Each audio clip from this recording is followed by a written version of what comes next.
the message was quickly getting lost. Politics was rejected as a conversation. I think you might have to cut this part out. No, keep it in. Just kidding. Keep it in. The responsibility of the platform should kick in. It's the new thing that everybody wants to jump on.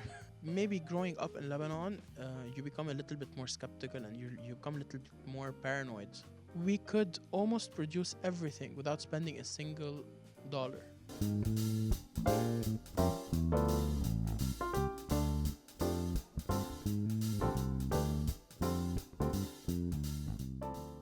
On occasion, I'm lucky that I can host a friend on the podcast, this time on MTV.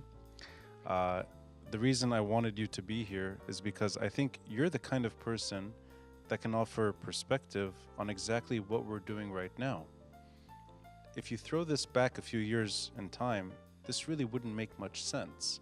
A television studio and a podcast becoming one. In 2023, it makes sense. And I think it shows that maybe words that we used to use, alternative media, or even for that matter, independent media, maybe these words have evolved to the point that they're blurred, and now you can have a podcast that's television studio quality, and you can have a television show that feels like a podcast. And that's exactly why I wanted you here. By way of introduction, George Wardini, you're an interior architect by training, but you're really a content creator at heart. And you're more than that. You're an analyst on your terms. You're an astute observer of Lebanese politics. And I think your own politics have evolved to the point that you're on a blog that's solely discussing politics, and we're going to get into that. And if this is a scoop, it's the first time you're coming out of the closet, if you will, on that issue. But I think more and more, you're more than all of that combined. I think you're representing the next generation's talent and how to persuade, how to address politics, not the usual way, not the way I understood, not that long ago, in a way that I don't understand, which is really social media. So let me begin by maybe asking you to address that scoop up front, and from there we can get into the other projects you're doing, and maybe I can pick your brain on why I'm not so comfortable with the shift in social media and why I think you are very comfortable to the point that it's become your career. Hello, Ronnie. I was not ready for this introduction, so I don't know how to follow up on this. This is the second time we sit and talk. Very different locations, but it always feels the same level of comfort, no matter where we are. And this is something that only you can bring out, I think. I think the symptom, or not the symptom, the merger that's happening between traditional and social media is happening a lot faster in Lebanon because Lebanon is a very small country, and this is not something that happens globally. In much larger countries, there's still a very large gap between what we call television or traditional media and what we call social or media that exists primarily in the digital world. But because Lebanon is a very small country, I could tell that TV stations, radios, established media organizations are reaching out to talented people from the digital space and bringing them to the television space in terms of either being in front of the camera or behind the camera. What I think is going on is that traditional media, let's just use these words, which I agree with you, they should evolve with time. But just to make things easier, let's refer to television as traditional and let's refer to everything online as alternative. Traditional media is realizing that it no longer holds an exclusive grip on the source of information. And this is a very big power shift that was facilitated by these devices because they democratized power. So power, it no longer takes millions of dollars of cash and of equipment to run a source of information. Regular people with very self-taught skills can enable themselves to have a voice these days. And this is definitely a threat to the viability of not just the viability, but to the exclusivity that large corporations hold on media and information and whatnot. In this hour, with your permission, I'm interrupting you from the beginning. Sure. I want to dissect as much as I can from the power of this device and how you've used it effectively in your own career. So let's start with the scoop, and I'll let you say it. You are one of many contributors to one Instagram account. I'll Yeah. let you say it. Yeah. So I've been my entryway, my gateway into all of this has been through a page that's called PolyBlog. And we use the word page, we use the word platform, we use the word outlet, whatever that is. It's basically just a method for me and like-minded people to express our thoughts. Sometimes they're not always deep. They're not always as qualified as, for example, serious established journalists, but they reflect our thoughts, they reflect our struggles, and the way we see things. And in many ways, partaking in this platform has been a reaction to a certain frustration I've had ever since the beginning days of October 17, where I felt that the message was quickly getting lost. And the message was quickly getting lost because it was not coordinated. And that's partly due to the decentralized nature of the movement. It was getting lost. It was getting lost. I think it got more lost as a result of this device. So I want to have a bit of a back and forth here. This page, PolyBlog, and you tell me if I'm right or wrong, it only exists on Instagram. And there's no other way to access it. Sure. So it's an Instagram news opinion platform. Sure. And you're one of several contributors. Sure. I don't like going to Instagram for news. No disrespect to what you do. On the contrary, I know that you've built a platform that people lean on. Sometimes to the point that if you're directing the conversation towards a certain, either a group or perhaps an MP, they reply. So it's there's a back and forth, which is Instagram initiated. I don't like that.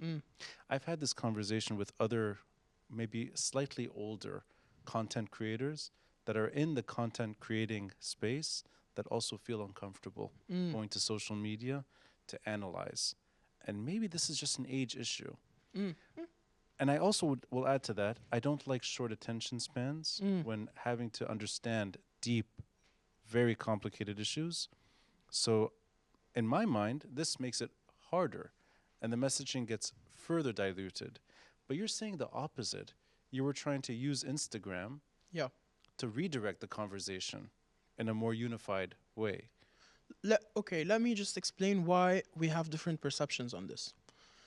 First of all, I lived through going to school. I went to an art school. I went to the Lebanese University of Fine Arts, and it was a small campus, 600-700 students tops, and it was just a few majors between cinema, theater, architecture, interior architecture, design, and plastic arts. And it was a space where it was at a time before October 2019, and it was a space where politics was rejected as a conversation because people my age felt that politics is it's not something they relate to, and it's something that only causes problems and division. And as artists and creative minds, they refrain from having these conversations. And it was at a time where we were going through the last phase before the economic collapse, which there were a few tax codes that were getting approved that were very detrimental for the economy. It came a year or two after the You Stink movement. And it was then at this point where I got activated and I want to go down to the streets. I want to join these protests and I want to get as much people to join me as possible. And I saw very little engagement with these kinds of conversations or these kinds of they were just not gaining traction. Political engagement on social media. No, I'm talking about me being an activist on campus and trying to get other students my age. Actual tangible engagement. Yes. Oh, I see. And people refuse to. They would say, no, politics is not for us. This is only for older people, or only for partisan people, or only for politics was seen through, and if you are politicized, you're stupid. That's how we used to perceive it, because we only saw this model basically presented to us. So the idea that Instagram was the place to resort to create a conversation is because Instagram is primarily an entertainment platform, Right. and people didn't want to reach out to politics Mm-hmm. on political platforms. So I think a lot of people thought, well, then let's reach out to people through entertainment platforms and let's catch them off guard. You've just summed up my disdain Yeah. of this whole ecosphere, Okay. which is entertainment is being used to try to explain politics to a younger generation, and to me it becomes silly. Not because the content is bad. It's not that. It's that trying to sell an idea on Instagram means you have to make it light, fluffy, and clickbaity. You have to make it consumable.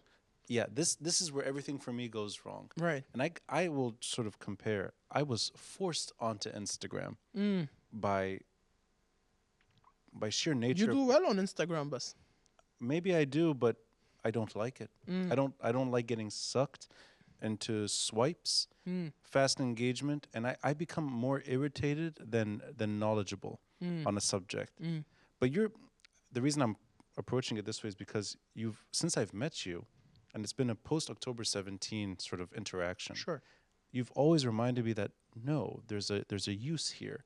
Of course. That I'm simply not seeing it. So what is the strategic benefit of putting PolyBlog on Instagram as opposed to just a website, or as opposed to another platform? You don't go on Twitter. Yeah. You don't go on Facebook, but you chose Instagram. That's not because we don't believe. Oh, that's not because I don't believe in Twitter or any other platform. It's simply because that this is a very small page that's mostly run by people who volunteer their time, and we simply don't have the infrastructure to build a website or to cross over into other platforms. So that's not because the intent isn't there. But there is, however, a difference between Twitter and Instagram. Is because political parties and electronic armies are very, very established on Twitter, and it makes it almost impossible to have a conversation without it being distorted immediately. So Twitter is not a space where you can change people's minds. It's a space where people with opinions fight each other, and nobody's willing to change that opinion. So that's why you strategically avoid Twitter and you go to the more entertaining. I think, platform. I think if you have very limited resources, Twitter is not the place to invest. Unless you want to speak to people who are already highly opinionated. Whether on Instagram, it's where you reach out to people who are still forming an opinion or don't even know about certain causes, don't even have an opinion. So that's the difference. I can explain this by telling you, what happened in October 17 was a very sudden spike in interest in politics, because it became, people were in the millions, and everybody had a big dislike to what's going on, but nobody had an opinion about it. So the sudden interest spike meant that there were tens of thousands of people my age who were right now asking for an opinion. And they didn't have the time to create an opinion, so a lot of people tried to look at the mainstream acceptable opinion from a Thawra perspective and just adopt that. So they went with the current, they went with the flow. And you felt that short attention span is an advantage. I felt that the flow was being created on social media. Okay, I'll take it a step further, and I want to get into what weaponization of social media actually means. It sounds like it has a. When you say weaponization, it sounds like whoever is behind that has a bad motive. Yeah. But so maybe weaponization is not the right connotation. But yes, the leveraging of social media. Let's say Politicization of social media. That could go bad as well. Sure, or good. I don't know how it goes good, but let's go there. Okay. You're using the phone to deliver quick opinion that's not really well thought through. It's daily. It's reactive. It's reactive. Thank you. It's reactive. Yeah. I always sound negative when I'm talking about this, but you're finding the right words for it. They're more neutral words. Reactive. And it's something that is views driven. And I always have this issue, which is I don't care if I release a podcast episode that's an hour long, and let's say 1,000 people watch it, 5,000 people listen. To me, that's the 1,000 people I want to reach.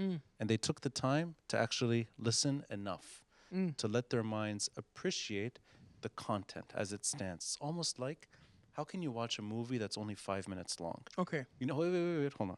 2 hour movies, you have to get beginning to end. Yeah. You have to appreciate the medium and what the story is. I can't stand people that go into their insights and sort of look at every single view and every single click, whether it's male or female, whether it's here or there, whether it's the inner circle versus the outer circle. Yeah. I don't care, because that to me is bogus. If there's just eyeballs scanning at content, swiping up and down like zombies, versus students or activists that want to actually learn. I'd rather have the few that are learning as opposed to the masses that are just brain dead. Okay. With all due respect to No, the no. audience that I have as well, but I really mean it. I think you might have to cut this part out. No, keep it in. Just kidding. Keep it in. Okay, so we are presenting two different types of content to two different audiences, but our words overlap, and the fact that we're sitting across each other is proof. You cover a certain part of the listenership that maybe will not be found, that will not be impressed by whatever is going on Instagram. And I maybe cover a part of the viewership that doesn't have the time or hasn't reached out to large format, in-depth content. But the fact that I think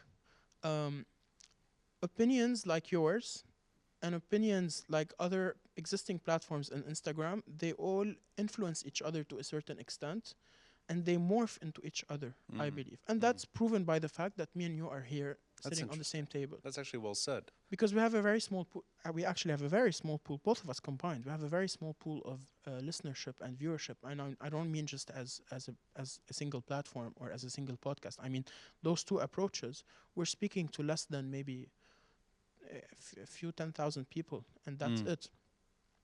And the thing is, you mentioned about watching a movie versus watching a 5-minute clip, a 2-hour movie versus a 5-minute clip, or a 1 minute reel. Yeah, I don't think it's about how much. Think of it as if you're watching 2 hours worth of content, but broken down into 5-minute bits and pieces. Oh, but please, rather 2 hours of Instagram is you end up wanting to. No, but you're supposed jump to take off a balcony. but At you're Twitter, you yeah. want to slit your throat. Of course. And Facebook, you bury yourself. Yes. If you're still on Facebook. 2 hours of that. This is why they put time limits. Yeah. Or they. I saw your phone the other day ring with a social media time limit, but you could easily cancel it for you the can day. cancel it. Very counterintuitive. But that's the difference between stopping a movie and then picking up where you left off. I don't know, and I mean, again, I come from a maybe slightly more traditional lens now, simply by sheer age. I don't know if politics lands well on social media. I'd like to get into weaponization, the word. The leveraging. The leveraging. Yes. For me, it's all negative.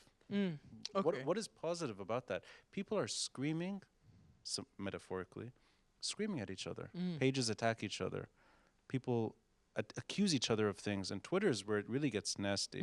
But on Instagram, it happens too. Yeah. What is the positive side?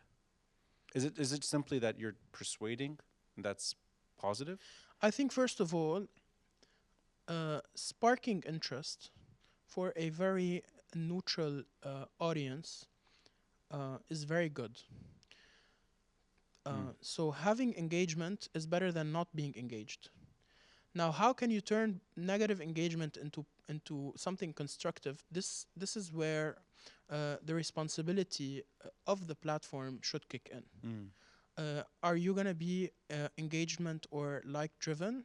Do you want to sensationalize your headlines just to spark a conversation?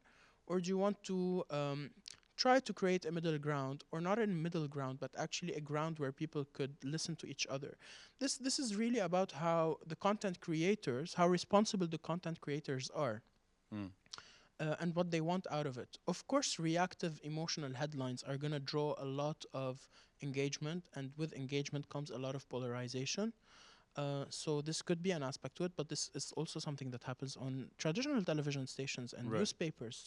So the intent, the responsibility or the intent of the content creator does not vary from the digital to the traditional world. So interest in itself is a net positive, Yes, exactly. even when that interest could be used in a destructive way. But the lack of interest is also used in a destructive way because the current ruling class has only been able to constantly regenerate itself by alienating people who don't agree with it. And those people need to have options and need to be able to have parties and groups that they feel represented by so that they could go and vote. Wouldn't In you a democracy, wouldn't that's you how be it able to works. say, let's go into, I don't know if I agree with the structure of that Okay. statement, but Okay. let's say what you're saying is true. Okay. Wouldn't it then be harder with social media? No, I think Because it's all they do is amplify their messages in a way that's more because they know how to respond to it. Come in. يعني political parties have picked up. there's مثل ما television has picked up mm, mm, on what's going on. That's why we have MTV podcast, mm. which are two different worlds. But one world picked up on the other. I disagree. Let me take the story of weaponization and bring it to the podcasting Okay. Yeah. sphere, Yeah. because that could also say it could introduce other things you do. Yeah. Now, I have my own podcast. Been doing it for 5 years, roughly, Beirut Banyan, and it's been one hell of a journey because first 2 years I did it literally with 2 microphones, and that was it. USB microphones, affordable, no cameras, no lighting, just sound, audio. I had hour-long conversations with many people, some political, most not at the start. And to me, that was the big void being filled by what happened to radio, which is radio, in a way, got slowly, the terrain eroded with the internet. And I think the internet really made it easier to simply pick and choose when you want to listen to a long audio story. And the internet made it really accessible that I could download something or listen to it whenever I feel like, in my car where the radio once was, or even at home as I'm falling asleep or exercising or walking. Podcasting lets you think the way a radio show once let you think too. Not the catchy, not the entertaining radio shows. I mean the long form interviews that once dominated radio, they're mostly gone. They live on podcasts now. I think that's a good thing. And then out of nowhere, why don't you have an Instagram account? Why don't you go video? Why don't you add a reel? Why don't you engage this? Grow your audience here. Why don't you push in this direction? It's like, all of you, sorry for this word, fuck off. Yeah. We can do this on a podcast after 5 minutes. It's not a problem. Yeah.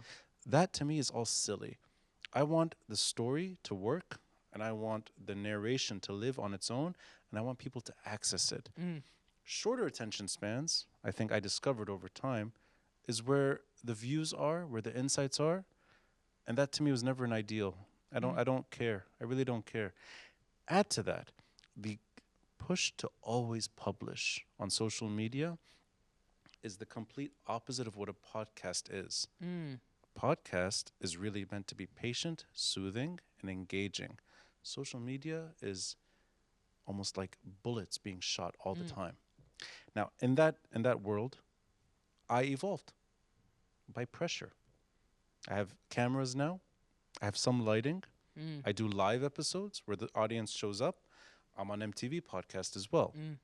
And yeah, I am actually evolving myself, but I'm not always comfortable with that evolution. And I always think it really matters not to interrupt, let it flow, let it deliver. To me, social media doesn't do any of that. It agitates. Yeah. It makes you uncomfortable. It makes you jarred in that every single second there's a news piece, there's an opinion attached to it. And everyone, the democratization of it means everyone can say whatever they want. Sure.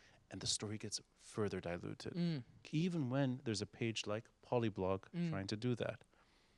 I'm being very harsh here, but I still don't see the benefit, the real No, you're not. benefit. No, you're not. What you described about social media being a very fast-paced world with ideas getting diluted and people getting the wrong message, this applies to whether it's politicized or not. I mean, girls are going on social media and they're comparing their lives and their body image to other women, and that's also not healthy. Social media is not healthy, but it's there. Mm. and it's where people turn to at the end of the day, and that's where we can reach them. So I'm not here to make the case for social media. I'm just here to make the case that engaging people is better than them being disengaged and alienated. That's well said. People forming an opinion, even if I don't like how they form this opinion or what they base it on or how quickly they form it, I'd rather people have an opinion and then slowly over time evolve it than them being totally absent and having other people, the minority, make life changing decisions on their behalf simply because they're not showing up on elections day. And So, that's where the momentum came from. mm, I think a lot of these initiatives, they were brought up just before the elections. A lot of them died with the mhm. elections. It was just about getting people, because in a democracy you need to mobilize people, and you need to reach them out. And there are so many different streams that you can reach them towards, which makes it so much harder. And in the past you could have gone just on one TV station, and through that screen you could reach millions of people. Today you have to be on 50 different outlets, and you would Yeah. still end up reaching less people. But I appreciate that you're saying it's unhealthy, but there. You, Yeah. you have a way of rephrasing what I'm saying in a slightly more diplomatic, measured way. So I appreciate you correcting my rather bleak assessment. That's why I like talking to you about these issues. You make me rethink my own prejudice, actually. I want to add that you're not just content creating, you do produce podcasts, which is a good Mm, thing. mm, In my mind, that's the world I live in, mm. and I'd like you to introduce the podcast you produce. I've been part of different projects. Some I would like to, and some I'm at liberty to discuss, others not. But I'm currently working on a. I don't know if I would agree on calling it a podcast, because the word podcast has really lost its value recently, because everybody is doing it. It's like the new it thing. It's the new influencer. It's the new blogger. It's the new crypto. It's the new thing that everybody wants to jump on.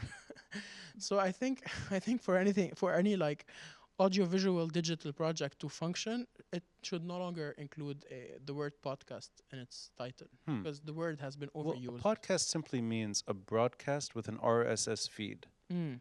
Is there an RSS feed? Is there an audio version? No, Assaha does not have an audio version. So it's called Assaha, the square. Assaha, the square. Yeah. There's no audio version only? Not yet. No, I want you then to explain why people refer to it as a podcast. because they don't know how. They think everything that goes online, which is made to be online, and it has cool microphones and cool cameras and a cool setting, as a podcast. So this is a post-podcast production. You're using the podcast template and I don't bringing even think we're using the podcast template, because it's a relatively, compared to podcasts, it's a high production. Mm. I think we're using a television template, but we're putting it on the digital screen because that's where we feel like we can access more people. So if anything, it's closer to this kind of setup than it is what I would have started with, was Sure, simply but minus the rules. minus the rules. Minus the rules of traditional media. Yeah. Minus the constraints of traditional media. Because, yeah. The reason I think it's a nice addition to PolyBlog, your politics-heavy Instagram contributing Yeah, page. but Assaha is actually going on its own channels now. It's gonna go on its own dedicated channels on social media. Fine. This social media beast Yeah. that is long. Yeah. It's not 1 minute or 5 minutes. The It's an episodes hour. can last an hour, Mm. which to me is the podcast terrain. It's Mm. Sure. long form political engagement. And the nice thing about it, at least the way I see it, is that you're able to play with the format. You release it mostly on YouTube. You have your reels on social media, Yeah. but there's a version of it that's beginning to end. An intro, and the host is Zaven Yeah. Koyunjian, Yes. who's, I think, kind of part of the story in the background. Of course. Traditional media, now in alternative media. Yes. He's a podcast host as well, Yes. or whatever you want to call it. He's an alternative media personality. Yeah. And- I think Zavan is too big to be contained in just like Zavan is a media. Zavan helped introduce the internet. He's a digital media pioneer in Lebanon, Yeah. and you have a 1 hour healthy conversation. Yeah. That's what matters to me the most. Mm. You can't put that on social media, even when you do reels, even when you chop it up. The story is lacking. I think you could, but I don't think as a content creator I should be responsible totally for the response of the people and how they engage with it. Mm. So I do have a responsibility, again, to not over sensationalize or not to play on people's instincts. But at the end of the day, if I'm doing my best to present quality content that's meant to get people to engage, but constructively, and people who don't know how to express their opinions or how to face off against content that challenges their existing opinions, if they don't know how to do that and they go in the comment section and they start bashing each other, I don't think the problem is the social media anymore. I think the problem is that we're not teaching people how to respectfully disagree with each other. But even on this show, Assaha, social Yeah. media driven show, on my podcast as well, there's a lot of debates that happen. And it's a very good thing. You can't have that on social media. You can't have that on a reel.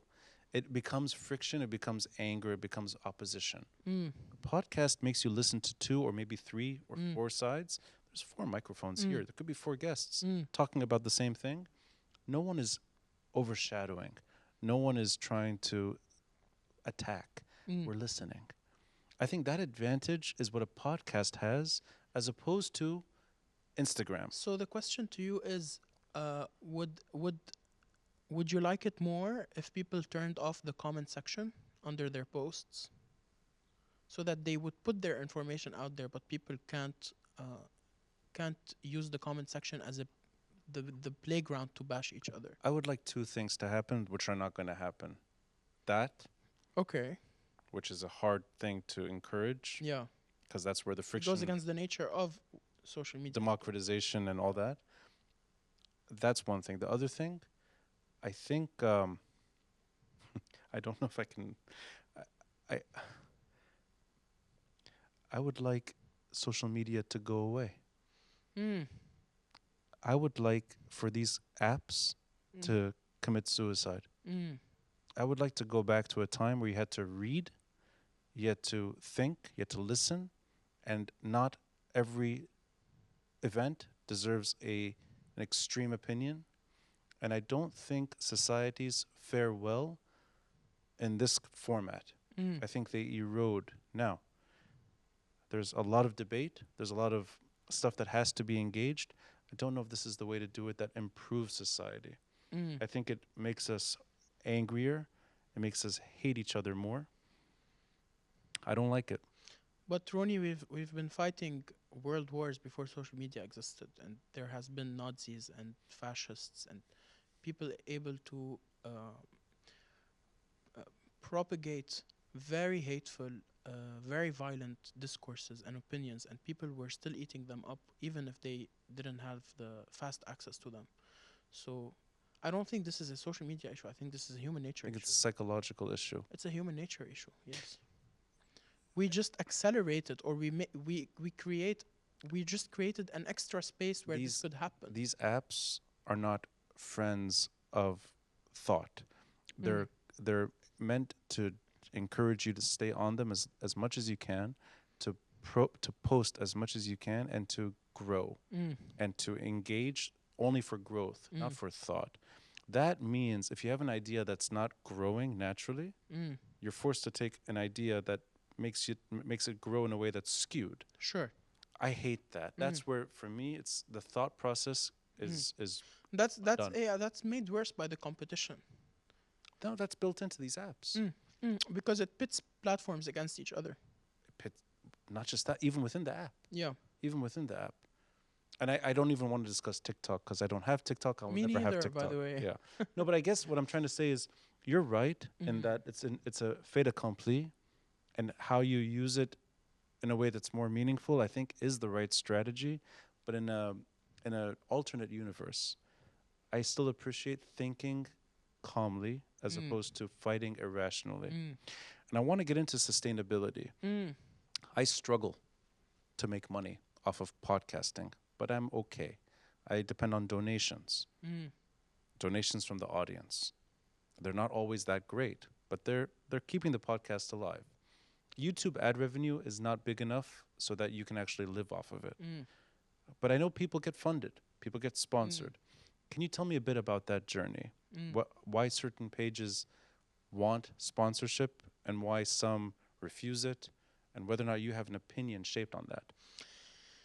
Well, yes, the moment you factor in the element of funding, I think you need to revise what independent media is all about, because you're independent from the local stakeholders, yes, but if you rely on funding from other entities or bodies or support organizations, that and I don't want to talk about all support organizations because I do have experience with media support organizations in Lebanon that that are very that don't have any preconditions when they do support you. So just from a big perspective, I would say, and this is not my own experience, uh, not all.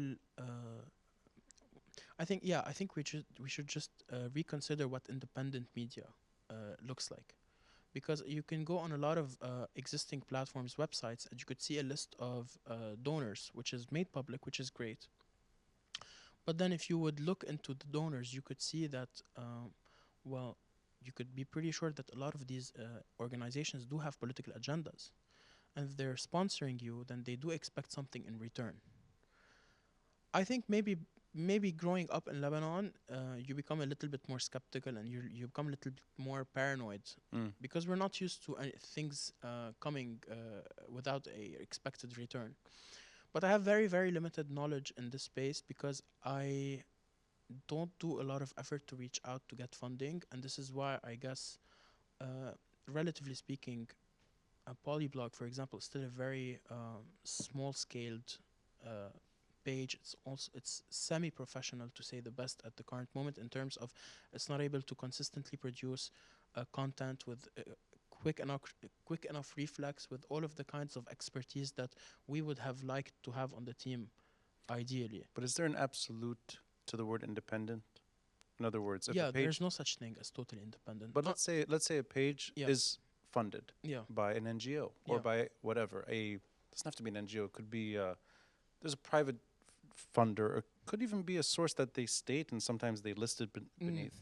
Does that mean their independence is suddenly diluted, at least to you?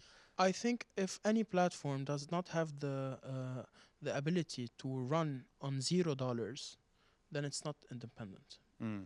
It's in the word. Mm. It's dependent. Dependent. Yeah. So it's dependent on something. What Right. is it dependent on? It's dependent on the funder and the goodwill of the funder, assuming that the funder is operating on goodwill. Right. So I think the word independent in Lebanon means no, it doesn't relate to the existing political parties. So it's misunderstood in a It's way. very misunderstood. Yeah. Uh, it's the same way that a lot of during the elections we would refer to a lot of candidates as apolitical. I mean, if he's apolitical, why is he running for elections? So yeah, because the norm here is that everything derives from existing the existing powers, and Mm. nothing could grow out of it. Mm. So we misunderstand the word independent. We also think independent means neutral or non-opinionated, Right. and Yeah. we are definitely Could be not. the opposite. Yes. Yeah.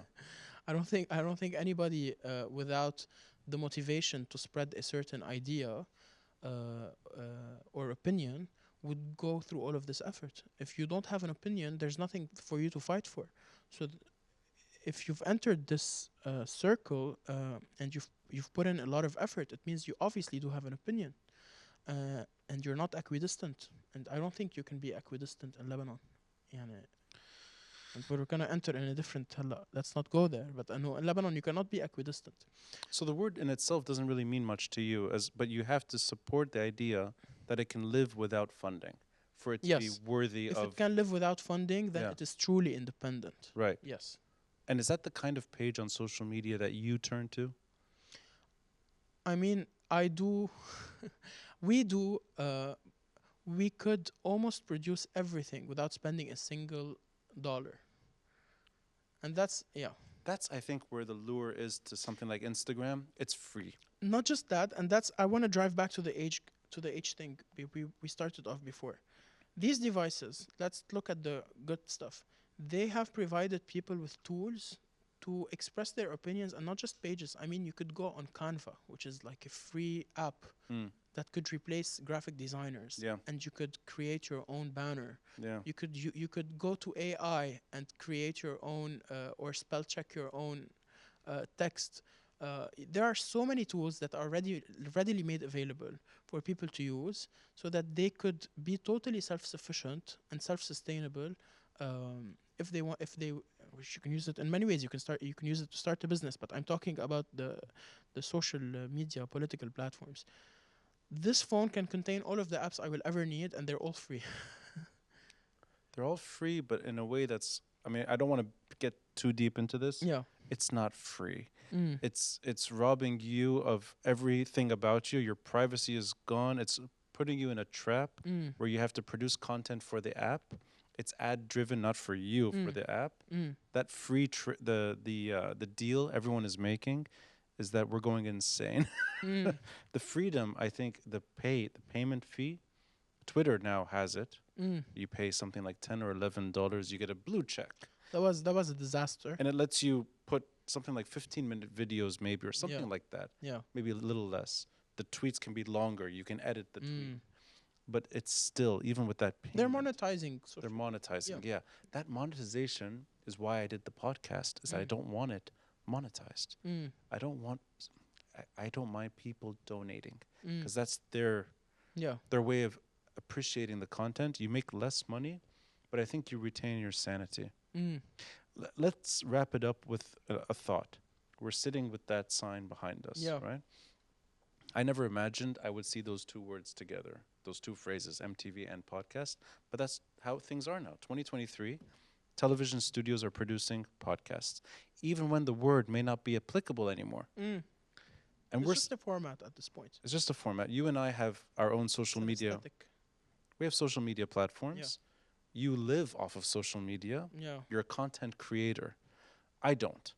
I use it reluctantly, but I know that there's an audience there. And I know that the audience, when they want to, they access the full story, but the majority don't. The majority just prefer the shorter, quicker, catchier version. And I don't know if that's the right way, but I'm there as well. Like you said, we're stuck in this sort of ecosystem. Going back to what you said at the beginning, October 17, you were frustrated that the engagement was not real in terms of physical interaction. You turned to social media to ignite Mm. a narrative that you wanted to direct in a certain way. Mm. That's 4 years ago, Yeah. 3.5, 4 years ago. Yeah. Do you see progress in what you've done? When you started that page, Do you when mean when personal progress? what you wanted to accomplish by being a contributor to something like PolyBlog, Mm. or even for that matter, having a production, Yes, I do. Actually. producing a podcast. Mm. Mm. It's not easy. Mm. In the last 3.5 years, PolyBlog and Assaha, but let's focus on PolyBlog. Do you think the goal was met? I could see how it materialized in different places. And I wouldn't just credit a single page or single article. I think it's an entire ecosystem uh, that that definitely had impact. So, for example, if we go back to, because we live in a democracy, and that's the only way we can have change, we have to measure everything through the lens of the elections and numbers. Mm. If you go back to the results of the 2019 elections, it was the 2022 22. Yeah. elections.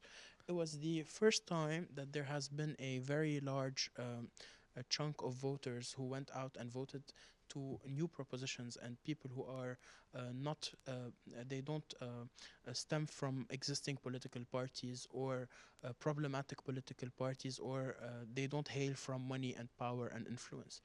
And I think the difference between uh, the one of the many things that really made the difference was the momentum that was built through social media for those people.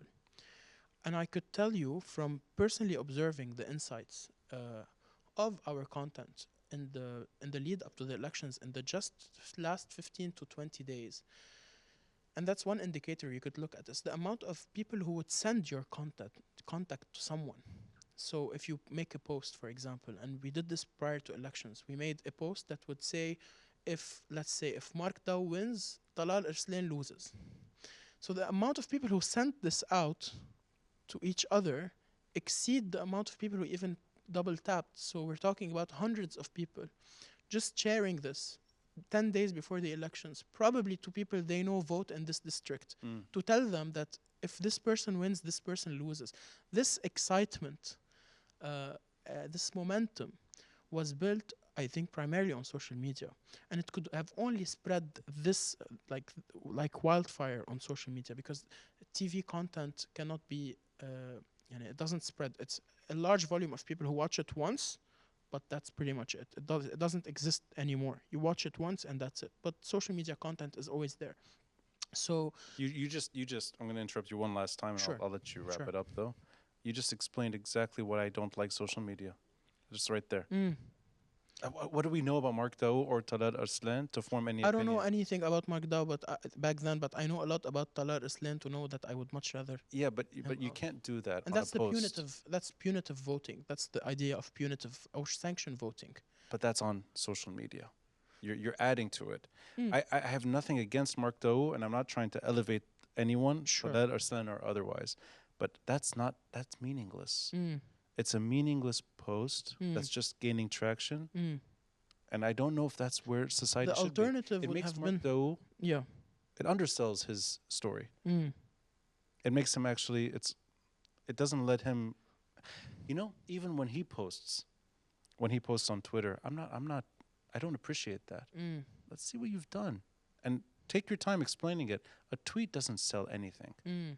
Maybe I'm being a bit, maybe I'm being naive, maybe. But I don't see it as No, a I just think useful. I can't answer your concerns because they all what you want exists in an alternative reality. We live in Yeah, this yeah, you started by saying I wish social media doesn't exist, but that's it does true. exist. You're right. Yeah. So this is the only way we know how to deal with it. And I wish movies were still watched in the cinema, not on your Yeah, phone. You're yeah. right. I wish. But we outpaced that.